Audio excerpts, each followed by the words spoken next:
গর্বে হাত দিয়ে বলবো, আল্লাহ আমি যতদিন বাংলাদেশে থাকবো আমার গর্বে কোনো নারী দিও না, আমার গর্বে কোনো মেয়ে সন্তান কন্যা সন্তান দিও না।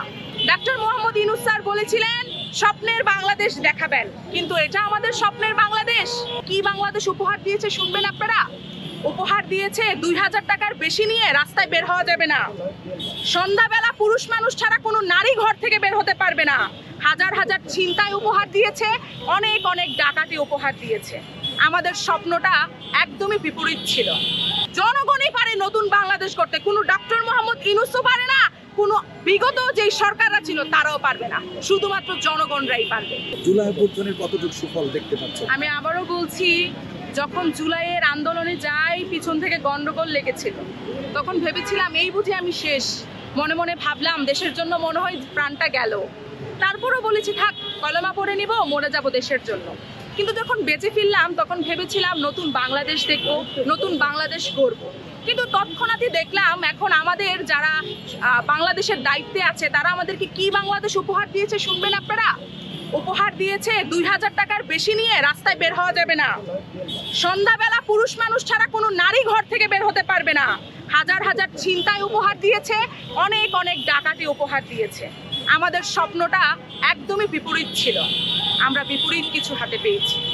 ডক্টর মোহাম্মদ ইউনূস স্যার বলেছিলেন স্বপ্নের বাংলাদেশ দেখাবেন, কিন্তু এটা আমাদের স্বপ্নের বাংলাদেশ, যেখানে চুরি ডাকাতি ছিনতাই দুর্নীতি তো লেগেই আছে। কই উপদেষ্টারা তো নতুন দল গঠন করে চলে গেল, মনে হচ্ছে না তারা আমাদের থেকে একটু জুদা খাচ্ছে? সংসারে বলে না ওই যে জুদা খায়, ওরা তো আমাদের থেকে জুদা হয়ে গেল। সাধারণ জনগণ তো আর থাকলো না, ওরা তো কোনো পার্টির উপদেষ্টা, কোন পার্টির কি কি বলে, ওদের এত তো পদের নাম আমি জানি না ভাই, আমি খুব সাধারণ মানুষ। আসিয়া হচ্ছে 8 বছরের শিশু, 6 মাসের শিশু বাংলাদেশের মাটিতে নিরাপদ না।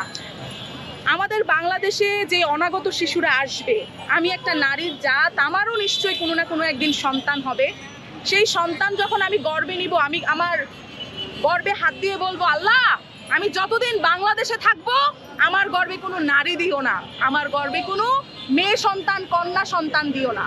কিন্তু কন্যা সন্তান কিন্তু লক্ষ্মী, আমি আমার গর্বে হাত দিয়ে বলবো, আল্লাহ আমাকে কোনো লক্ষ্মী দিও না, আমাকে কোনো লক্ষ্মী দিও না, কারণ আমি আমার লক্ষ্মীর ইজ্জত রক্ষা করতে পারবো না।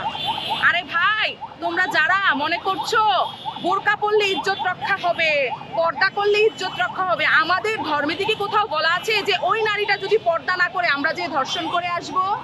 এটা কি কোথাও লেখা আছে? লেখা নাই। তোমরা বলো আমার বোরকা কি আমার ইজ্জত বাঁচাইতে পারবে? একটা বস্ত্র, একটা সুতায় বুনা কাপড় কি আমার ইজ্জত বাঁচাইতে পারবে? আমার ভাইদের চোখ যদি আমার ইজ্জত না বাঁচাইতে পারে, আমার বাবাদের চোখ যদি আমার ইজ্জত না বাঁচাইতে পারে, আপনারা ভুলে যাবেন না বাংলাদেশটা আমাদেরও, বাংলাদেশটা নারীদেরও, অর্ধেকটা আমাদের অর্ধেকটা পুরুষদের। আমরা জেগে উঠেছি, ইনশাল্লাহ আমার আরো বোনেরা জেগে উঠবে। সর্বপ্রথম আমি বলবো, আমি আমার নিজের ব্যক্তিগত দিক থেকে আমি যেটা বলতে চাই, বাংলাদেশের যত সরকার ছিল, বাংলাদেশের যত সরকার আসবে, দোষটা আমরা একেবারেই বারবার সরকার এবং প্রশাসনকেই দিয়ে দিচ্ছি না? দোষটা কি জনগণের নাই?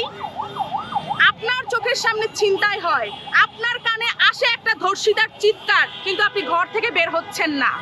আপনার পাশের বাসায় ডাকাতি হচ্ছে, কিন্তু আপনি ডাকাতকে রুখে দাঁড়াতে রুখতেছেন না। কেন রে ভাই? প্রশাসন আপনাকে কখন, সরকার আপনাকে কখন দৃষ্টান্তমূলক শাস্তি প্রতিষ্ঠা করবে? যখন আমরা প্রতিবাদ বিক্ষোভ নেমে ঘরে ফিরে যাব না। আমরা সব বিষয়ে প্রতিবাদ করি, বাঙালিরা যে কোনো বিষয়ে প্রতিবাদ করি এই টিএসসির মোড়ে, কিন্তু এটার ফলাফল না দেখেই বাড়িতে চলে যায়। এটাই হচ্ছে বাঙালি জাতির বর্তমানে সবচেয়ে বড় দোষ। কোনো সরকারের দোষ আমি দেই না, শুধুমাত্র জনগণের দোষ।